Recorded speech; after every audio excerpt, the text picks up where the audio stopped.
National Conference के फारूक अब्दुल्ला जी, उनके बयान देख लो, और जो रिसेंट बयान अब इनके हैं अली मोहम्मद सागर के, तो ये क्लियर कट दर्शा रहा है कि एक टोटल कंफ्यूजन में एक पूरी एक स्टेट ऑफ अफेयर्स है, जहां पर उनको समझ ही नहीं आ रहा करना क्या। और दुख तब लगता है कि जब आप विधानसभा में, जम्मू कश्मीर की विधानसभा में ऐसे लोगों को देखते हो, एडवोकेसी देखते, मानो खून उबलता है। माननीय प्रधानमंत्री द्वारा क्लियर कट बोला गया कि हमने तो प्रयास कर लिए, पर इनकी तरफ से हमेशा एक प्रॉक्सी वार चलती ही रही। ये जो गोली और वार्ता कभी भी इकट्ठे नहीं चल सकते। पाकिस्तान जो एक फेल्ड स्टेट है, और उस देश की जहां पर इकोनॉमी कोलैप्स, बिल्कुल कोलैप्स हो चुकी है इकोनॉमी, और दूसरा उस देश जो एक इंटरनेशनल लेवल पर आइसोलेट हो चुका है, और तीसरा एक पॉलिटिकल वहां पर टोटल अनरेस्ट है।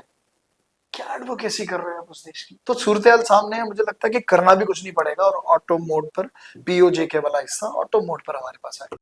नमस्कार, एक बार फिर आप सभी का स्वागत है। जम्मू कश्मीर के परिदृश्य की अगर बात करें तो उसमें कोई ढकी छुपी बात नहीं है कि हमारा पड़ोसी मुल्क हमेशा इसी प्रयास में रहता है कि जम्मू कश्मीर का जो माहौल है, जो शांति है, जो बदलता जम्मू कश्मीर है, उसमें अशांति का जहर घोला जाए। और उसमें कोई नई बात नहीं है कि जम्मू कश्मीर में एक नई सरकार तो सामने आई है, लेकिन लगातार नेशनल कॉन्फ्रेंस का पाक प्रेम जागता हुआ नजर आ रहा है। और भारतीय जनता पार्टी के एलओपी सुनील शर्मा ने भी कहा है कि पाकिस्तान के डीएनए, नेशनल कॉन्फ्रेंस के डीएनए में पाकिस्तान घुला हुआ है।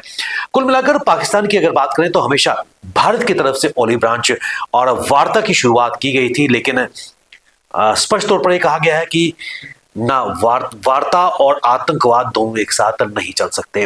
किस प्रकार भारत और पाकिस्तान के मुद्दे को लेकर नेशनल कॉन्फ्रेंस कैश करने का प्रयास किया जा रहा है, लोगों को गुमराह करने का प्रयास किया जा रहा है, इस पर बात करने के लिए हमारे साथ जुड़ चुके हैं भारतीय जनता पार्टी के वरिष्ठ नेता, पार्टी के प्रवक्ता और जियोपॉलिटिकल एक्सपर्ट श्री गौरव गुप्ता जी। गौरव जी, हार्दिक स्वागत है। नमस्कार जी। गौरव जी, लगातार नेशनल कॉन्फ्रेंस जो विधानसभा सत्र चल रहा है, लगातार ऐसे बयान शीर्ष नेताओं की अगर बात करें, अली मोहम्मद सागर जो पूर्व मंत्री भी रह चुके हैं, दिग्गज नेशनल कॉन्फ्रेंस के नेता हैं, पाकिस्तान का राग फिर अलापते नजर आया है, वार्ता की उन्होंने बात की है। और अगर उनके एक और विधायक की अगर बात करें, मीर सैफुल्लाह की बात करें, उन्होंने कहा कि पीओके के उस पार पाकिस्तान में इंफ्रास्ट्रक्चर जम्मू से कश्मीर से कहीं बेहतर है, और लगातार पाकिस्तान के रेटरिक्स वहां पर किया जा रहा है। जवाब उनको विधानसभा सत्र में भारतीय जनता पार्टी के एलओपी ने बार बार दिया है, लेकिन क्या कहेंगे, जो वार्ता की बात की जा रही है, क्या गोली और बोली इकट्ठे चल सकती है?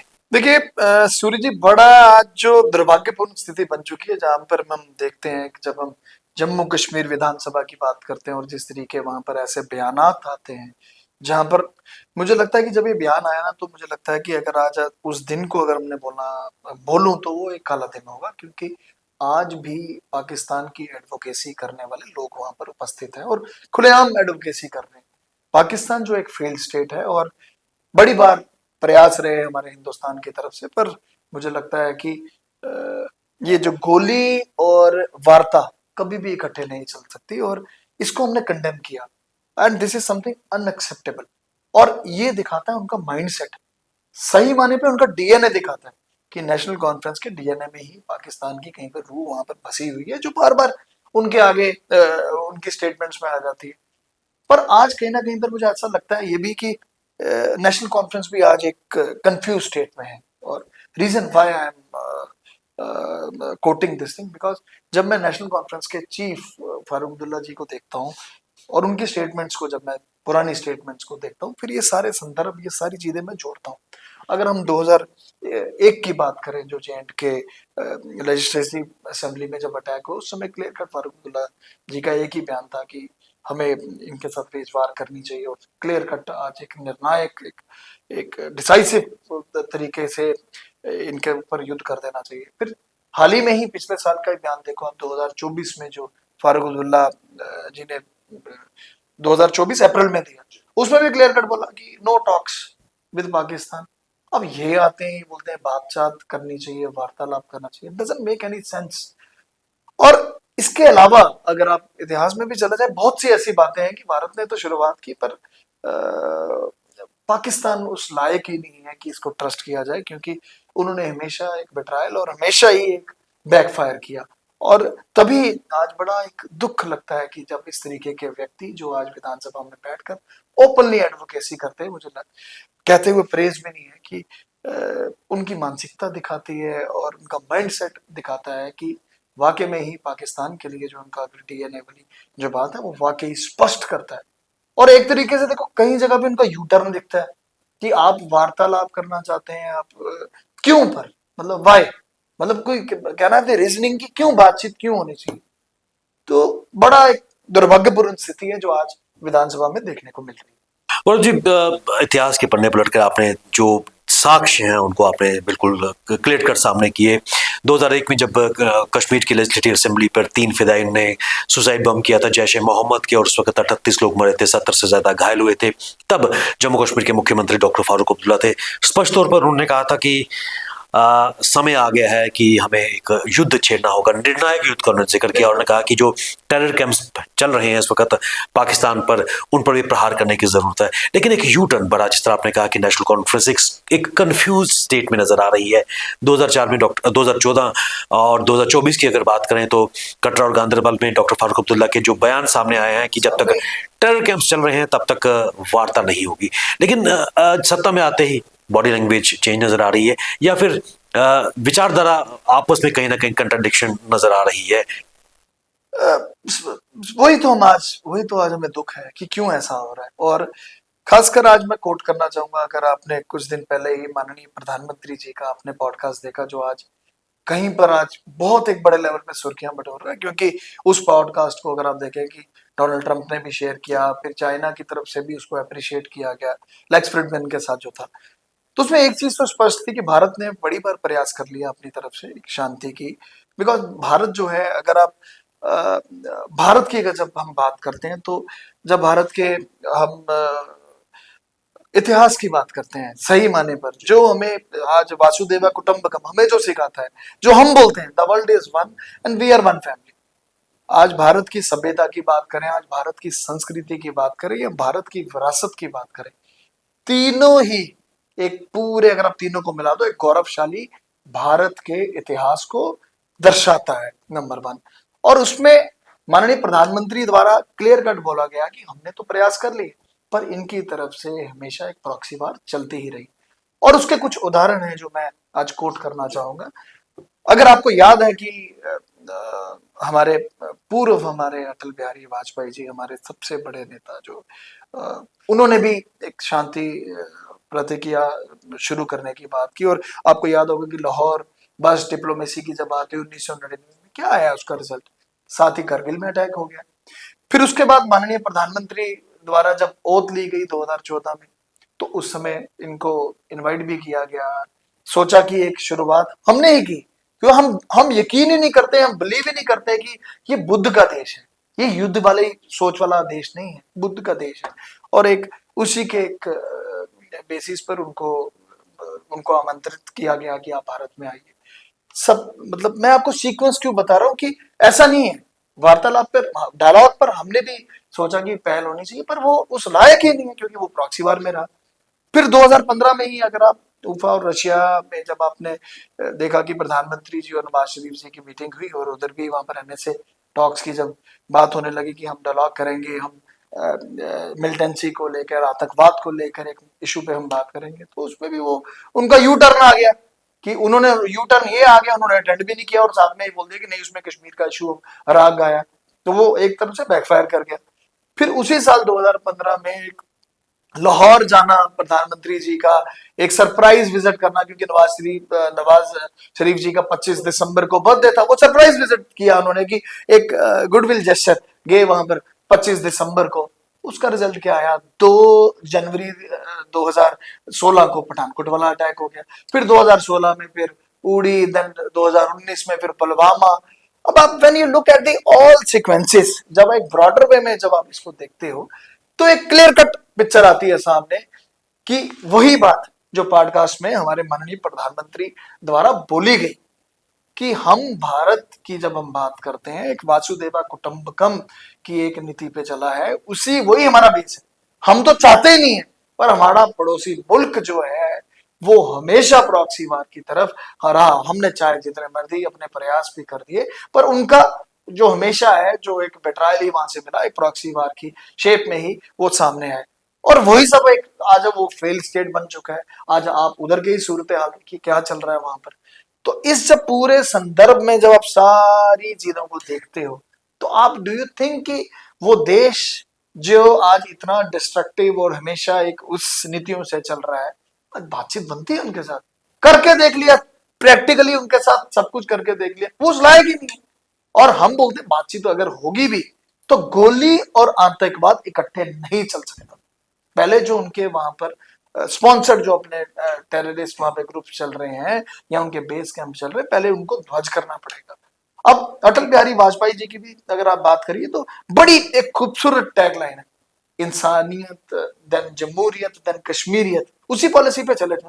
क्या हुआ अगर आप देखिए आपके सामने क्या हुआ 1999 में जब वो लाहौर बस डिप्लोमेसी इमीडिएटली कारगिल वाला आ गया। तो आप मुझे बताओ कि हमारे में कहां पर कतोई है या कहां कमी है? हमने तो हाथ ही बढ़ाया, इन्होंने क्या किया? पर हमेशा बैकफायर, 100% प्रॉक्सी वायर अपनी ऑन रखी।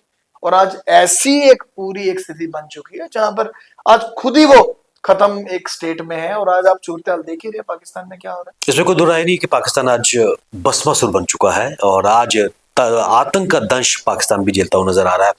लास्ट स्टेटमेंट की आपने बात की और माननीय प्रधानमंत्री ने 1947 की विभाजन की पीड़ा को भी उसमें उजागर किया और उन्होंने कहा कि भारत हमेशा ही चाह रहा था कि पाकिस्तान के साथ सौहार्दपूर्ण रिश्ते हों, लेकिन हमेशा पाकिस्तान ने बैकफायर किया है। उस डिप्लोमेसी जब भी बात हुई है तो कहीं ना कहीं जो वार्ता रही है विफल रही है। और ऐसे में ये सब जानते हुए और लगातार डॉक्टर फारूक अब्दुल्ला के अगर पिछले कई लगातार बयान भी देखें तो एक बड़ा सा विडंबना ये नजर आती है कि लोगों को दिखाने के लिए कुछ किया जाता है और उसके बाद टीआरपी के लिए शायद उनके नेता इस तरह के बयान दे रहे हैं। क्या कहेंगे? देखिए प्रधानमंत्री ने जब पॉडकास्ट में वो बात की ना 1947 में, जब बड़ा दुर्भाग्यपूर्ण था जब भारत आजाद भी हुआ और साथ में विभाजन हुआ। देखिए दो देश थे ना उसी समय ये निकले ना, भारत भी बना पाकिस्तान भी बना। एक देश कहां पे चला गया? आज 5 मतलब ट्रिलियन की इकोनॉमी बनने को तैयार है और सबसे बड़ी वर्ल्ड की पावर बनने को तैयार है। और दूसरा देश आपने देख लिया फर्दर आगे विभाजन को तैयार है, डिवाइड होने जा रहा है। और जब ऐसी बात आती है, एक तरफ से चीफ जो है मुखिया हैं जो वहां के नेशनल कॉन्फ्रेंस के फारूक अब्दुल्ला जी, उनके बयान देख लो और जो रिसेंट बयान अब इनके हैं हालिद मोहम्मद सागर के, तो ये क्लियर कट दर्शा रहा है कि एक टोटल कंफ्यूजन में एक पूरी एक स्टेट ऑफ अफेयर्स है जहां पर उनको समझ ही नहीं आ रहा करना क्या है, तो बोलना क्या है। यहाँ तो चीजें क्लियर नहीं है। एक्चुअली मैं सूर्य जी दुख तब लग रहा है जब आप ट्रेजेक्ट्री देखो ना, आप पीछे फारूक अब्दुल्ला जी क्या बोल रहे हैं और आगे ये लोग क्या बोल रहे हैं। और दुख तब लगता है कि जब आप विधानसभा में, जम्मू कश्मीर की विधानसभा में ऐसे लोगों को देखते हो, एडवोकेसी देखते, मानो खून उबलता है कि आज ऐसे देश की एक परवाही करने वाले, ऐसे एडवोकेसी करने वाले लोग अभी भी हैं यहाँ पर। आज जम्मू कश्मीर में अगर कोई भी मरता है वो एक हिंदुस्तानी मरता है। तो बनता ही नहीं है, सवाल बनता ही नहीं किसी तरीके की उनसे बातचीत की जाए। तो आज मेरे लिए जो मेरे को क्लियर कट एक दिखता है कि आज नेशनल कॉन्फ्रेंस की जब अप्रोच की बात करो, मैं कहूंगा एक कंफ्यूज स्टेट ऑफ अफेयर्स में पूरी नेशनल कॉन्फ्रेंस है सब। और ऐसे में अभी हाल ही में हमारे एक्सटर्नल अफेयर्स मिनिस्टर जयशंकर जी का बयान भी आया, खासकर पीओ को लेकर। कितना महत्वपूर्ण वो बयान आपको नजर आया? देखो मैं, आपने थोड़े दिन पहले देखा होगा एक आर्टिकल भी मैंने लिखा था, ऑटो मोड पे आएगा सब कुछ, क्योंकि वहां के सूरत हाल आपके सामने है जो उधर वहां पर चल रहा है। जितने भी वहां पर रिबल ग्रुप्स थे, चाहे बलूचिस्तान की बात करो या बीएलए, आप देख रहे हैं पीछे क्या हुआ। फिर चाहे मैं खैबर पख्तूनख्वा रीजन की बात करूं, टीटीपी बड़ी वहां पर एक सॉलिड तरीके से अपने आप को पूरा चल रही है आगे। या चाहे आप सिंधु देश की बात करो, सिंध जिसको बोलते हैं। तो सूरत हाल सामने है, मुझे लगता है कि करना भी कुछ नहीं पड़ेगा और ऑटो मोड पर पीओजे के वाला हिस्सा ऑटो मोड पर हमारे पास आए। चलते चलते एक चीज और मैं भी जानना चाहूंगा, विधानसभा सत्र चल रहा है और ऐसे में जो लगातार नेशनल कॉन्फ्रेंस के शीर्ष नेताओं के बयान खासकर पाकिस्तान को लेकर नजर आ रहे हैं, क्या उन लोगों को लाशों पे सियासत ही कहेंगे? क्योंकि लगातार आतंक का दंश आतंक की जो पीड़ा है जम्मू कश्मीर और की आवाम अभी भी झेल रही है। कश्मीर शांतिपूर्ण हो चुका है, लेकिन जम्मू संभाग की अगर बात करें, लगातार आतंकी हमले हो रहे हैं और पाकिस्तान की तरफ से अभी हाल ही में सीज फायर वायलेशन भी शुरू की गई, जिसमें अभी हाल ही में बैट अटैक भी हुआ है, कैप्टन एक जवान की मृत्यु हो गई, आईडीज लगातार मिल रहे हैं। क्या लाशों पर सियासत की जा रही है? देखिए, यहाँ पर जो, अगर आपको पता होगा, आज से 4-5 दिन पहले मैंने एक प्रेस वार्तालाप भी की और प्रेस कॉन्फ्रेंस की। उसमें हमने यही कहा कि पाकिस्तान की आज दशा ये है कि वो एक फेल्ड स्टेट बन चुका है। जो खुद ही वहां पर जनरल मुनीर की बात करो या उनके प्रधानमंत्री, आज उनको समझ ही नहीं आ रहा वहां पर हो क्या रहा है। और you mark my word Suri ji, ये एक ऐसी स्टेट ऑफ अफेयर्स में है पाकिस्तान, जहां पर आज failed state I would say, जहां पर आज वो खुद देख रहा है कि हम तो डूबे हैं, साथ वाले को भी डुबाने की कोशिश कर रहे हैं। आज जरूरत है ज्यादा सतर्क रहने की, ज्यादा विजिलेंट रहने की, और ज्यादा ही ग्राउंड पे कोई आप ऐसी गतिविधियां देखते हैं यहाँ पर कुछ अगर देखते हैं, इमीडिएटली उसको आप लोकल पुलिस स्टेशन को आप इमीडिएटली इन्फॉर्म करें। रही बात नेशनल कॉन्फ्रेंस की, वो तो सामने जो आप मेरे से सवाल पूछ रहे हैं आज सामने दिख रहा है, जब क्योंकि मैं वही तो बात बता रहा हूं ना, तो real time has come for the introspection कि आप क्या चाहते हैं।